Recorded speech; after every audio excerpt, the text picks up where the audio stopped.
ሜሪ ናት የነገረችኝ ብላ ሩታ ለዴብ ተናግራለች ማለት ነው።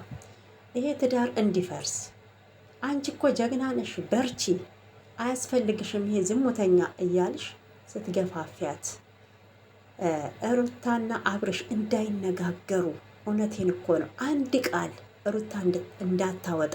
እኔ አንዳንዴማ ሲመስለኝ ሩታ ሳትሆን የአብርሽ ሚስት ሜሪ ነች የምትመስለው እና በአነጋገሯ። ዛሬ ላይ ግን ምን አይታችሁ ነው? ምን ሰምታችሁ ነው? የሄርሜላ በር ላይ ሄደሽ አብርሽ ስልክ ደውሎ ንውሰዷት ብሎናል፣ ከእኛ ጀርባ ሄደሽ እኛንም ሸጠሽናል እያላችሁ ሜሪማ እስከ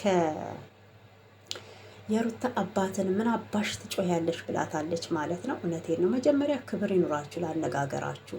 ምንም ስሩ ምንም የዩቱብ ድምቀት የሚሆን ላነጋገራችሁ ለከት ይኑርሽ ሜሪዋን ማለት ነው። እና ሰው ዘሎ የሰው አባት አይሰደብም። አባት ክብር ነው። አንቺም አባት ይኖርሻል። ነውር እኮ ነው መቼም። የሩታን አባት አይተሻል፣ ትልቅ ነው። ያንቺን አባት ምን አባሽ ነው የምትጮዩ ብትልሽ ምን አይነት ስሜት ነው የሚሰማሽ ማለት ነው? በእውነት አንዳንዴ በጣም ነው የምታሳፍሩት የምትሰሩትን ስራ ማለት ነው።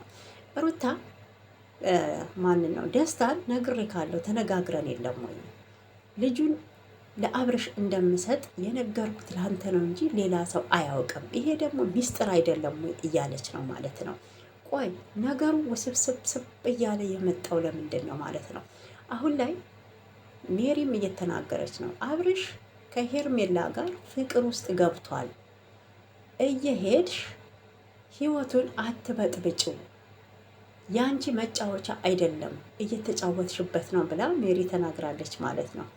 እኔ መጀመሪያ ሩታን አለንልሽ አይዞች ስትሉ ትከርሙና በኋላ ደግሞ ዞር ብላችሁ እንደ እስስት የምትቀያየሩት ነገር በፍጹም አልገባኝም ማለት ነው። እና መቼም ሩታ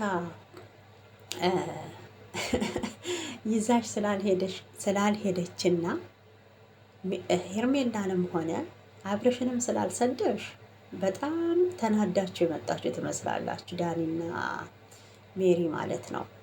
በዚህ ልክ ደግሞ እንዲህ እኔ እንጃ ተዋርዳችሁ ሰውንም አታዋርዱ። ለኦዲየንሳችሁም ክብር ይኑራችሁ። ለራሳችሁ እንኳን አታፍሩም እንዴ?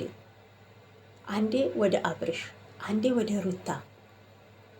በእውነት ቆይ እኔ የምለው እቺ ማናት የምትሏት ሜሪ የራሷ ህይወት የላትም? ዳኒ ከጽጌ ጋር እንግዲህ ዩቱብ መስራት ተተወ፣ ቪዲዮ መስራት ተተወ ቆይቷል። ሰርተው አያውቁም። በእውነት ከያብ ጋር ከመጣች ጀምራ ጽጌ ማለት ነው። እና ሩታ ጋር ሆኗል ጨዋታው። እኛም ሆንክ ወንድም ሆንክ ወንድም ሆነክ ከጎኗ አለሁልሽ ማለታችሁ እኮ አልከፋንም። ዛሬ ላይ ምን አግኝታችሁ ነው ሩታን በዚህ ልክ ልትሰድቧት ልታንቋሽሿት የቻላችሁት? ምን ታይቷችሁ ነው? ለራሳቸው ግራ ተጋብታችሁ እኛንም እኮ ግራ አጋባችሁን። ምን እንናገር ጋይሶች? እስኪ እናንተ ምን ታዘባችሁ ከዚህ? በእውነት እስቲ በኮሜንት አሳውቁኝ ማለት ነው። እና ሜሪ እያደረገች ያለችው ነገር እኔ ትክክል ነው ብዬ አላምንም። ሩታ ብትሄድም በልጇ ጉዳይ አብርሽን ልታወራው ትችላለች። መቼም ቢሆን በልጃቸው ጉዳይ ተገናኝተው ሊያወሩ ሊወያዩ ይችላሉ።